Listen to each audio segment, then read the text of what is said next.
عزیزان گرامی وقار، اللہ عز و جل کا فضل و کرم و احسان ہے کہ ہم مومن ہیں، ایمان والے ہیں۔ ایمان کسے کہتے ہیں؟ ایمان یقین کرنے کو کہتے ہیں، ٹرسٹ کرنا، کسی پر بھروسہ کرنا، اعتماد کرنا۔ اب کس پر بھروسہ کرنا اور کس پر یقین کرنا؟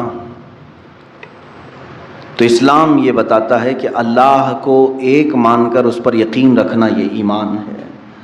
اس کی کتابوں کو، اس کے رسولوں کو، اس کے فرشتوں کو، قیامت کے دن کو، تقدیر کو، مرنے کے بعد دوبارہ اٹھنے کو، ان تمام معاملات کو اگر کوئی دل سے یقین کرتا ہے تو اسی کو کہتے ہیں یہ ایمان ہے۔ ایمان جو نام ہے یہ قلب کی، دل کی ایک کیفیت کا نام ہے، یہ نظر نہیں آ سکتی۔ کس کے دل میں ایمان ہے نہیں ہے یہ کوئی نہیں بتا سکتا، دل کی ایک کیفیت کا نام ہے۔ ظاہر سی بات ہے میرے دل میں ابھی کیا چل رہا ہے وہ آپ نہیں بول سکتے، آپ کے دل میں ابھی کیا ہے مجھے نہیں خبر ہے۔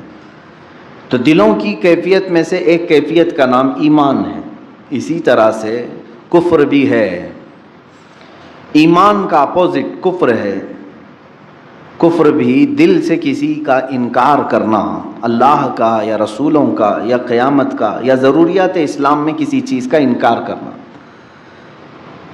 اس کا بھی تعلق دل سے ہے اور زبان سے بھی ہے۔ اب یہاں پر مجھے آج جو گفتگو کرنی ہے وہ یہ ہے کہ دو قسمیں پوری دنیا میں موجود ہیں، ایمان والوں کی اور اہل کفر کی، کفار و مشرکین۔ ایک طرف کفار جو اپنے کفر کو برملا اظہار بھی کرتے ہیں، اعلان بھی کرتے ہیں کہ ہم اللہ وحدہ سبحانہ و تعالیٰ کو اقرار نہیں کرتے یا نہیں مانتے۔ وہ لوگ یہ کہتے ہوں قرآن کو نہیں تسلیم کرتے، رسول کو نہیں مانتے، وہ علی الاعلان کافر ہیں، وہ اپنے کفر کا اعلان بھی کرتے ہیں۔ اور انہی کے برعکس بحمدہ تعالی ہم ایمان والے ہیں، علی الاعلان اپنے ایمان کا اظہار بھی کرتے ہیں۔ ہم اللہ کو ایک مانتے ہیں، برملا ہم یہ ہر جگہ کہتے بھی ہیں، چھپاتے نہیں۔ قرآن کو حق کتاب تسلیم کرتے ہیں، رسول کریم صلی اللہ علیہ وسلم کو سب سے آخری رسول مانتے ہیں، یہ ہم کبھی چھپا کر کے رکھتے اس چیز کو؟ ایمان والے بھی کھل کر کے اظہار کرتے ہیں، کفار بھی اپنے کفر کا کھل کر اظہار کرتے ہیں۔ ان دونوں کے درمیان ایک جماعت ہے جس کا نام منافق ہے۔ اس کی تعریف کیا ہے؟ منافق کہتے کسے ہیں؟ میں آج اسی سلسلے میں آپ کو معلومات پیش کرنا چاہوں گا۔ فرمایا گیا کہ جو دل میں ہے اسے ظاہر نہ کرے، جو دل میں رکھا ہے اسے ظاہر نہ کرے، بلکہ جو دل میں موجود ہے اس کے خلاف بیان کرے، اسی کو منافق کہتے ہیں۔ دل میں کفر ہے، دل میں اسلام کا بغض ہے، عداوت ہے، دشمنی ہے، لیکن زبان سے کچھ اور باتیں کہتا ہے، اس کو منافق کہتے ہیں۔ منافق جو لفظ ہے یہ عربی سے بنا ہوا ہے، نفق سے یا نافقہ سے۔ عربی کی لغت اگر ڈکشنری دیکھیں تو آپ کو پتہ چلے گا کہ ایک جنگلی چوہا جس کے دو منہ ہوا کرتے ہیں اس کو نافقہ کہتے ہیں۔ جنگلی چوہا جس کو گوہ بھی کہتے ہیں، اس کے دو منہ ہوا کرتے تھے، ہوتے بھی ہوں گے، ہم نے تو دیکھا نہیں، لیکن لغت میں یہ بتایا گیا ہے کہ اس کے دو منہ ہوتے ہیں، کبھی ادھر سے کبھی ادھر سے کھاتا ہے۔ تو اسی طرح منافق کی دو صورتیں ہوتی ہیں، دو شکلیں ہوتی ہیں، کبھی وہ ایمان ظاہر کرتا ہے اور کبھی کفر ظاہر کرتا ہے۔ اور نفق کہتے ہیں ٹنل کو، عربی میں جو ٹنل ہوتی ہے نا، انڈر گراؤنڈ گاڑیاں جاتی ہیں، اس کو نفق کہتے ہیں عربی میں۔ اور نفق کے بھی دو منہ ہوتے ہیں، ایک طرف سے گاڑی نکلتی ہے، داخل ہوتی ہے، اور دوسری طرف سے گاڑی نکلتی ہے۔ اس کو ٹنل آپ انگلش میں کہتے ہیں اور اسی کو عربی میں نفق کہتے ہیں۔ اسی نفق سے منافق بنا ہے۔ کیوں نفق سے منافق کیسے؟ اس لیے کہ منافق جو ہے ایک راستے سے اسلام میں داخل ہوتا ہے، دوسرے راستے سے اسلام سے خارج بھی ہو جاتا ہے۔ وہ مجمع عام میں مسلمانوں کے ہاں لا الہ الا اللہ پڑھتا ہے اور کفار و مشرکین کے پاس جا کر ان کے خداؤں کی پوجا بھی کرتا ہے۔ تو یہ منافق ہے، ایک راستے سے داخل ہوا ٹنل کی طرح اور دوسرے راستے سے نکل بھی جاتا ہے۔ یہ سب سے ڈینجر قسم ہے منافقت کی۔ اب آپ کو اندازہ ہونا چاہیے، سورہ بقرہ ہم شروع کرتے ہیں، قرآن کی ابتدائی سورت، سورہ فاتحہ کے بعد جو سب سے پہلی سورہ ہے کون سی ہے؟ سورہ بقرہ۔ سورہ بقرہ جب آپ تلاوت کریں گے تو شروع سے لے کر کے جو آیتیں آئی ہیں، الف لام میم ذالک الکتاب لا ریب فیہ ھدی للمتقین، یہاں سے لے کر کے 5 آیتیں کنٹینیو ایمان والوں کی شان میں آئی ہیں۔ یؤمنون بالغیب، یہ غیب پر ایمان لاتے ہیں ایمان والے لوگ، اللہ کو دیکھے نہیں پھر بھی ایمان لاتے ہیں۔ یقیمون الصلاۃ، نمازوں کو قائم کرتے ہیں، اور اللہ نے انہیں جو کچھ بھی دیا ہے وہ اس میں خرچ کرتے ہیں، اور جو اللہ نے ان پر اتارا ہے کتابوں میں اس پر یہ یقین رکھتے ہیں۔ اولئک علی ھدی من ربہم واولئک هم المفلحون، یہی ہدایت پر ہیں اور یہی اللہ کی بارگاہ میں کامیاب بھی ہیں۔ 5 آیتیں ایمان والوں کے لیے ہوں، 5 آیتیں ایمان والوں کے لیے۔ اس کے بعد پھر آیتیں ہیں کفار و مشرکین کے لیے، ان الذین کفروا سواء علیہم اانذرتہم ام لم تنذرہم لا یؤمنون ختم اللہ علی قلوبہم وعلی سمعہم وعلی ابصارہم غشاوہ ولہم عذاب عظیم۔ اللہ فرماتا ہے جو لوگ کفر کر چکے اب ان کے لیے اے محبوب برابر ہے، ان کو آپ ڈرائیں نہ ڈرائیں وہ ایمان نہیں لائیں گے۔ کون؟ کافروں کے لیے اللہ ان کے دلوں پر مہر لگا چکا ہے، ان کے دلوں میں کوئی بات حق کی پہنچتی نہیں ہے، ان کے کانوں پر پردہ ہے، ان کی آنکھوں پر پردہ ہے۔ یہ کس کے لیے کہا گیا؟ کفار کے لیے۔ اب میں ترتیب آپ کو بتا رہا ہوں۔ سورہ بقرہ جو شروع کی سورہ ہے قرآن کی، شروع سے لے کر 5 آیتیں مومنوں کی شان میں آئی، 2 آیتیں کافروں کے مذمت کے لیے بیان کی گئی۔ وَمِنَ النَّاسِ مَن يَقُولُ، یہاں سے آیتیں شروع ہوتی ہیں، دوسرا رکوع شروع ہوتا ہے، یہاں سے لے کے کنٹینیو 13 آیتیں صرف منافقوں کے متعلق بیان فرمائیں۔ اللہ رب العزت نے 13 آیتیں کنٹینیو منافقین کے متعلق آئی ہیں۔ اس سے اندازہ ہو سکتا ہے کہ یہ کفار و مشرکین سے بھی زیادہ ڈینجر قسم کی ایک جماعت ہے، کیونکہ کفر ظاہر ہے اور اسے ہم پہچانتے ہیں، شرک ظاہر ہے اور ہم اسے پہچانتے ہیں، لیکن منافقت ایک ایسی قسم ہے جو ہمارے درمیان ہو تو ہم کو بھی نہیں معلوم، کافروں کے درمیان ہو تو کافروں کو بھی نہیں معلوم۔ یہ دونوں کو دھوکہ دینے والی جماعت ہے۔ اسی لیے قرآن میں اللہ نے فرمایا یخادعون اللہ والذین آمنوا، یہ اللہ کو دھوکہ دینے کی کوشش کرتے ہیں اور ایمان والوں کو، وما یخدعون الا انفسهم، لیکن ساتھ میں رب تعالیٰ نے یہ بھی فرمایا وہ سوائے اپنی جان کے کسی کو دھوکہ دے ہی نہیں سکتے، وہ خود اپنے آپ کو دھوکہ دے رہے ہیں۔ منافق کی پہچان کیا ہے؟ احادیث کریمہ میں بیان کی گئی ہیں، علامات بہت ساری اس کی ہیں، مشہور علامات میں ذکر کرتا ہوں۔ اللہ کے نبی صلی اللہ تعالیٰ علیہ وسلم نے فرمایا آیت المنافقی ثلاثۃ، اے مسلمانوں آج میں یہ قسم آپ کے سامنے جو بیان کر رہا ہوں ڈر جاؤ اس بات سے کہ کہیں نفاق نہ آ جائے ہمارے دل میں، اس لیے کہ کفر آپ سے نہیں ہوگا، شرک نہیں ہوگا، آپ اس سے گھبراتے ہیں، دور بھاگتے ہیں، لیکن منافقت ایک ایسی چیز ہے کب تمہارے دلوں میں آ جائے پتہ بھی نہیں چلتا۔ کیسے آتی ہے وہ میں بتاتا ہوں۔ منافقت کی 2 قسمیں بیان کی گئی ہیں، ایک نفاق عملی ہے، ایک نفاق اعتقادی ہے۔ عقیدے میں منافق بھی ہوتا ہے اور عمل میں بھی منافق ہوتا ہے، دونوں چیزوں کی تشریح میں کروں گا۔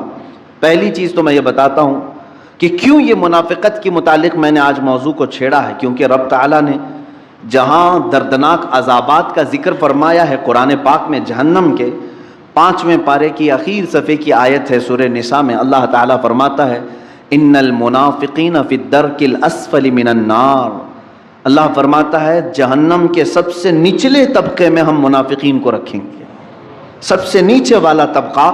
یہ نیچے والے طبقہ کیوں کہا گیا؟ اس لیے کہ وہاں سے نکلنے کی کوئی صورت ہی نہیں ہے۔ وَلَن تَجِدَ لَهُمْ نَصِيرًا، اللہ فرماتا ہے ہرگز ان کے لیے کوئی مددگار وہاں نہیں پہنچے گا، نہ ان کی آواز کہیں کسی دوسرے تک پہنچے گی۔ یہ کس کے لیے؟ منافقین کے لیے۔ جہاں کافروں کے عذاب کی بات آئی ہے، عذاب عظیم آیا ہے، عذاب علیم ہے، عذاب مہین ہے، لیکن منافقین کے متعلق کہا گیا جہنم کے سب سے نچلے طبقے میں وہ رہیں گے، سب سے نیچے والے حصے میں رہیں گے۔ عزیزان گرامی اوقات، منافقت کیسے ہے اس کے متعلق آیتیں بھی ہیں۔ پوری سورہ منافقون آ گئی، 28ویں پارے پوری سورہ ہے منافقون۔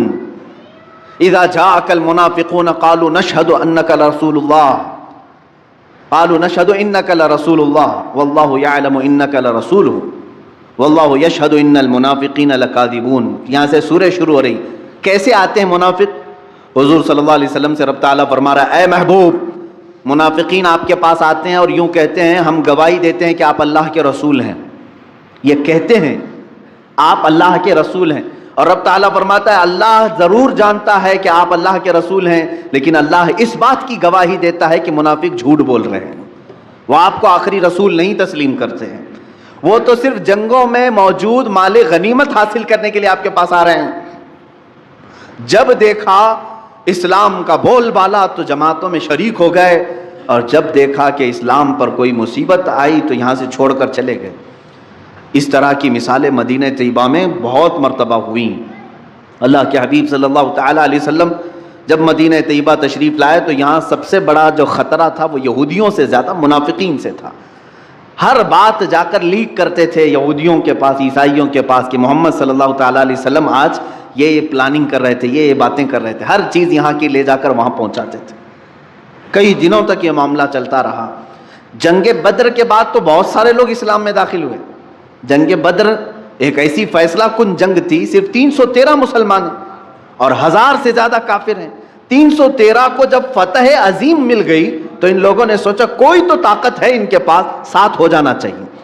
جنگ بدر کے بعد بہت مسلمان ہوئے. اور وہی جنگ احد ایک ہی سال کے بعد ہوئی. اب مسلمانوں کی تعداد 1000 سے زیادہ تھی. جب 313 تھے سال بھر پہلے, اب سال کے بعد 1000 سے زیادہ تھی تعداد. اب کی بار جب کفار و مشرکین آئے تو مسلمانوں کو شکست ہوئی. یہ اللہ تعالیٰ کی طرف سے آزمائش تھی کہ یہاں پر منافقین کو اب باتیں بنانے کا موقع مل گیا. جتنے وہ مال غنیمت لوٹنے کے لیے اسلام لائے تھے وہ سب میدان چھوڑ کر بھاگ آئے, مدینہ طیبہ کی طرف آئے اور کہنے لگے کیا ہم نہیں کہتے تھے کہ یہ کمزور لوگ ہیں, ان کے ساتھ نہیں ہونا چاہیے, ہمارا سب برباد ہو جائے گا. مدینہ طیبہ واپس لوٹ آئے.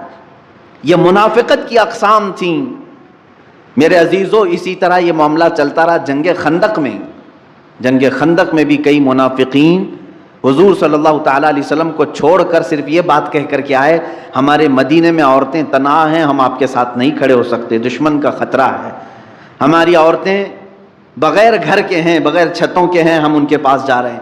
اللہ کے حبیب صلی اللہ تعالیٰ علیہ وسلم کو اور ان کے جانثار صحابہ کو چھوڑ کر یہ پوری منافقین کی جماعت چلی گئی. یہ حضور صلی اللہ علیہ وسلم کے زمانے سے چل رہی بات. میرے عزیزو, اب میں منافقت کی اقسام بتاتا ہوں کہ ہمیشہ جس کی فطرت میں غدر ہے, دھوکہ ہے, وعدہ خلافی ہے, سمجھ لو کہ اس کے اندر نفاق آ گیا ہے, منافقت اس کے اندر آ گئی.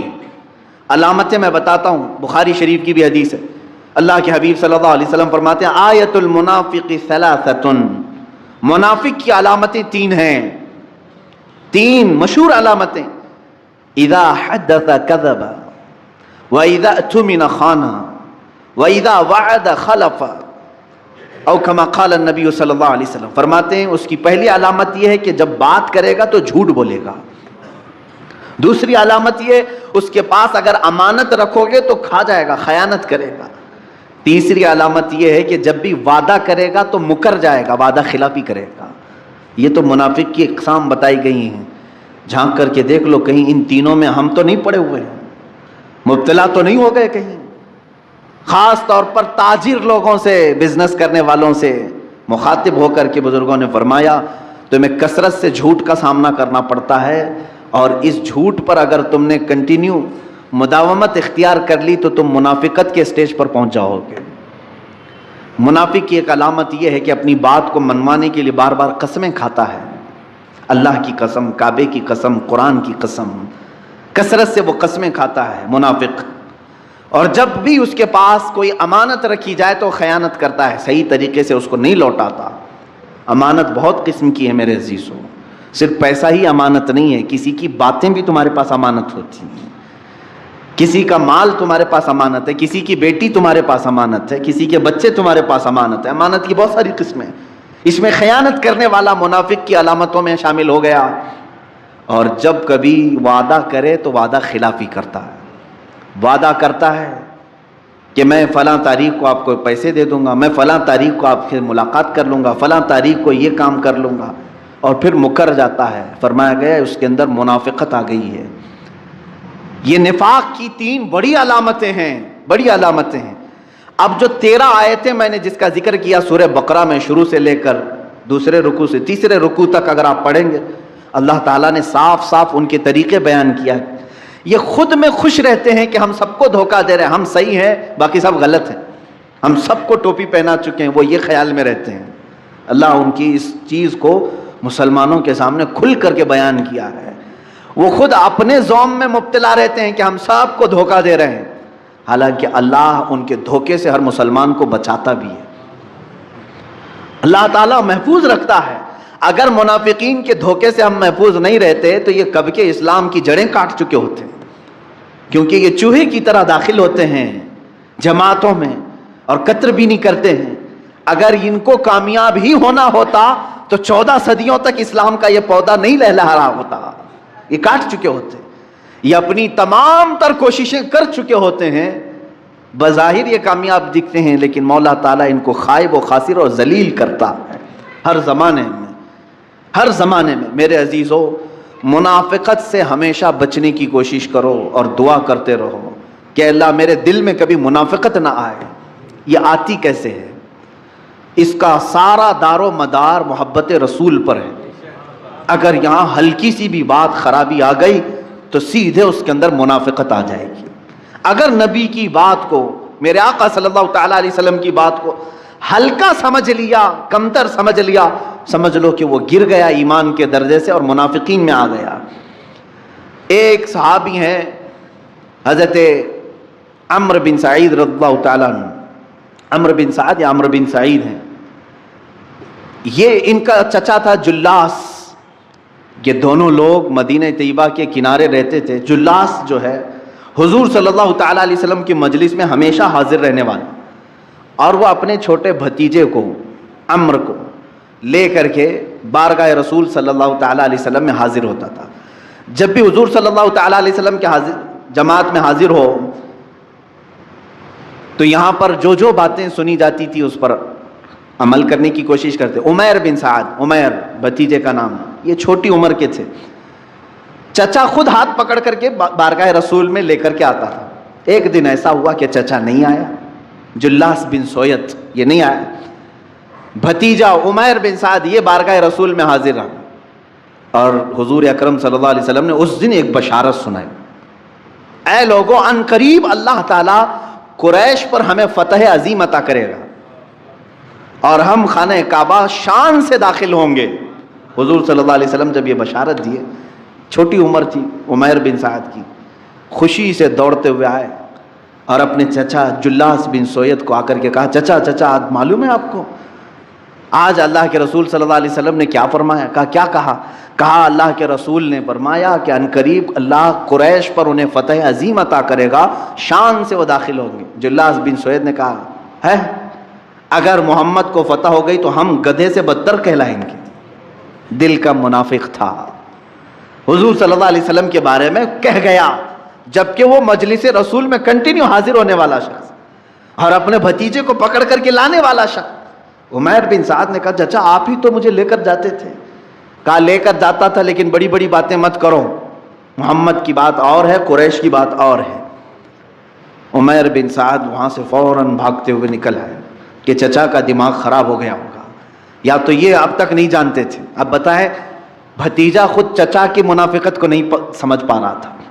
عمیر بن سعد بارگاہ رسول میں حاضر ہوئے، صحابہ بیٹھے ہوئے تھے، یہ چھوٹی عمر کے تھے، بڑے صحابہ تھے، حضور صلی اللہ علیہ وسلم کی بارگاہ میں کھڑے ہو کر کے بار بار کچھ کہنے کی بات کر رہے ہیں، کچھ عرض کرنے کی بات کر رہے ہیں، موقع نہیں مل پا رہا ہے۔ جلاس کو اپنے چچا کو بول کر کے آئے تھے میں آج تیرا بھانڈا پھوڑوں گا، پوری طرح سے تیری پول کھولوں گا، حضور اکرم صلی اللہ علیہ وسلم کی بارگاہ میں جا کر بیان کروں گا۔ وہ گھبرا بھی گیا لیکن بچہ اب دوڑتے ہوئے آ گیا۔ اب یہاں پر تھوڑی دیر کے بعد بار بار وہ اٹھ رہے ہیں، اپنی گردن اٹھا رہے ہیں، تو حضور نے فرمایا کیا کہنا اٹھو؟ حضور صلی اللہ علیہ وسلم نے موقع دیا تو کھڑے ہوئے کہا کہ حضور ایک بات عرض کرنی ہے، میرا چچا منافق ہے۔ جلاس بن سویت، سب کے کان کھڑے ہو گئے۔ جلاس بن سویت سب کی نظر میں ایک نیک شخص تھا، عمر والا شخص تھا، پابندی صوم و صلات، نماز اور روزوں کا بڑا پابند شخص، اور ایک بچہ ایسا کہ صحابہ نے بٹھا دے بیٹھ جا، لگتا ہے اس کے چچا نے مارا ہو رہا ہوگا، اس کے خلاف آ کے شکایت کر دیا، بیٹھ جاؤ۔ پھر وہ کھڑے ہوئے، کہ نہیں یا رسول اللہ صلی اللہ علیہ وسلم میں گواہی دیتا ہوں. حضور صلی اللہ تعالیٰ علیہ وسلم بھی دیکھتے رہے ان کی طرف. بولو. اسی اسنا میں جلاس بن سوید دوڑتا ہوا آ گیا, چچا بھی آ گیا, آیا دیکھا ہے کہ شکایت کرنے کے لیے میرا بھتیجا کھڑا ہے, روتے روتے آیا بارگاہ رسول میں. کہا یا رسول اللہ صلی اللہ علیہ وسلم آج گھر میں یہ تاخیر سے آیا, میں نے ایک تماچا لگایا تو یہ کہا کہ میں تمہارے خلاف حضور سے شکایت کرتا ہوں, پتہ نہیں میرے بارے میں کیا آ کر کے کہا آپ سے. صحابہ نے کہا نہیں ہم کہہ رہے تھے کچھ تو گھر میں جھگڑا ہوا ہوگا اور یہ آ کر کے اس پر اتنا بڑا الزام لگا دیا. یہ عمیر بن سعد رونے لگ گئے, چھوٹی عمر کے ہیں اور ایک طرف یہ منافق ہے, دوسری طرف بڑے بڑے صحابہ کو قائل کرنا ہے, ان کو کنونس کرنا ہے. لیکن اللہ کے نبی صلی اللہ تعالیٰ علیہ وسلم دلوں کے حالات کو جانتے تھے. اللہ کے نبی صلی اللہ علیہ وسلم نے فرمایا عمیر تم بولو تمہاری بات کیا ہے. عمیر بن سعد نے پوری بات بتائی. میں مجلس سے اٹھ کر کے جب گیا تو میرے چچا نے ایسی ایسی بات کہی. اللہ کے حبیب صلی اللہ تعالیٰ علیہ وسلم نے اپنی گردن جھکا لی, ان کی برات میں کچھ نہیں کہا, عمیر بن سعد کی حمایت میں ایک جملہ بھی نہیں فرمایا. صحابہ جواب کے انتظار میں, جلاس کھڑا ہے. اچانک جبرائیل امین آیت لے کر کے آ گیا, وَلَقَدْ قَالُوا كَلِمَةَ الْكُفْرِ وَكَفَرُوا بَعْدَ إِسْلَامِهِمْ. اللہ نے فرمایا اے حبیب یہ سچ کہہ رہا ہے, یہ کافر ہو چکا ہے اسلام لانے کے بعد جو آپ کی شان میں گستاخی کر رہا تھا. قرآن کی آیت آئی 10ویں پارے میں, اللہ تعالیٰ کے حبیب صلی اللہ علیہ وسلم نے فرمایا عمیر بن سعد کی گواہی اللہ نے قبول فرمائی ہے. عزیزان گرامی وقار, کسی بھی منافق کو اگر آس پاس پاؤ تو کھل کر کے اس کا اظہار کرو. کوئی تمہاری بات مانے نہ مانے, اللہ تمہاری تائید میں ہے, اللہ تمہاری حمایت میں ہے. اسی لیے میں آج کہتا ہوں منافقین اگر ہماری جماعت میں کہیں نظر آئیں تو اس کا اظہار ہو, بتا دیا جائے کہ اے مومنین ان منافقین سے بچو جو بظاہر تمہیں اسلام کے نام پر گمراہ کریں گے اور لے جا کر کے کسی اور کی گود میں ڈال دیں گے, تمہیں جہنم کے راستے پر لگا دیں گے. عزیزان گرامی منافقین کی اور علامتیں جو قرآن پاک نے بیان کی وہ سنیں آپ. اللہ کے حبیب صلی اللہ تعالیٰ علیہ وسلم نے ایک وقت ایسا بھی آیا کہ جب مدینہ رسول میں مسجد نبوی میں نام لے لے کر کے حضور صلی اللہ علیہ وسلم نے ان کو اٹھایا. اب آپ یہ کہتے ہوں گے کہ کسی بھی جماعت کے خلاف, کسی بھی مکتب فکر کے خلاف آپ لوگ کیوں بولتے ہیں؟ میرے عزیزو سنو, باضابطہ مدینہ طیبہ میں مسجدیں بھی بننے لگی تھیں, ایک مسجد نبوی ہے, اور منافقین جب کھل کر کے کچھ نہیں کر پا رہے تھے تو ایک مسجد انہوں نے الگ سے بنانا شروع کیا, ایک الگ سے اپنا مرکز بنا رہے تھے, اور مسجد قباء کے قریب کہ وہاں سارے لوگ اپنے جمع ہو کر کے گرو گھنٹہ فیصلے کریں گے حضور صلی اللہ علیہ وسلم کے خلاف. اس کو مسجد ضرار کہتے ہیں, قرآن پاک میں ہے. اور انہوں نے حضور صلی اللہ علیہ وسلم کی بارگاہ میں کیا بہانہ پیش کیا, کہا کہ ہم کو لمبا ہوتا ہے مسجد نبوی آنے کے لیے, مسافت زیادہ ہے, ہم وہیں پر نماز پڑھ لیں گے, اپنی جماعت کر لیں گے, کبھی کبھار آپ کے پاس آئیں گے. یہ بہانہ کر کے مسجد بنائیں. لیکن اس مسجد میں فتنے ہوتے تھے سوائے رسول پاک کی گستاخی کے اور کچھ نہیں ہوتا تھا. وہاں پر ہمیشہ مسلمانوں کو توڑنے کی باتیں ہوتی تھیں. وہ مسلمان ہی تھے, بظاہر چہرے سے مسلمان تھے, حضور صلی اللہ علیہ وسلم کے پیچھے نمازیں پڑھتے تھے اور وہاں بیٹھ کر کے فیصلے اس طرح کے کرتے تھے. ظاہر سی بات ہے اللہ رب العزت نے قرآن میں آیت نازل فرمائی والذین اتخذوا مسجدا ضرارا وکفرا وتفریقا بین المؤمنین. وہ لوگ جنہوں نے مسجد بنائی ہے ضرر دینے کے لیے, مسلمانوں کے درمیان فرقہ بنانے کے لیے, لمن حارب اللہ ورسولہ, جو لوگ اللہ اور اس کے رسول سے جنگ کرنا چاہتے ہیں. اللہ نے اپنے حبیب صلی اللہ علیہ وسلم کو حکم دیا کہ اس مسجد کو ڈھا دیا جائے, ختم کر دیا. حضور اکرم صلی اللہ علیہ وسلم اپنے صحابہ سمیت تشریف لائے اور اس مسجد کو بنیادوں سے ختم کر دیا. اس کو تو میں نام سے مسجد کہہ رہا ہوں, حقیقت میں وہ مسجد ہے ہی نہیں تھی. مسجد نہیں, مسجد کسے کہتے ہیں؟ اسی کی آیت میں 11ویں پارے میں اللہ نے فرمایا لَمَسْجِدٌ أُسِّسَ عَلَى التَّقْوَى. مسجد وہ ہے جو تقوی کی بنیاد پر رکھی جائے.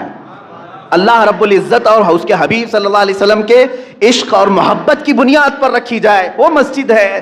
اور جس مسجد میں منافقت ہو, وہ چاہے 10 مینار والی ہو کہ 14 مینار والی ہو, اسے مسجد نہیں کہا جائے گا.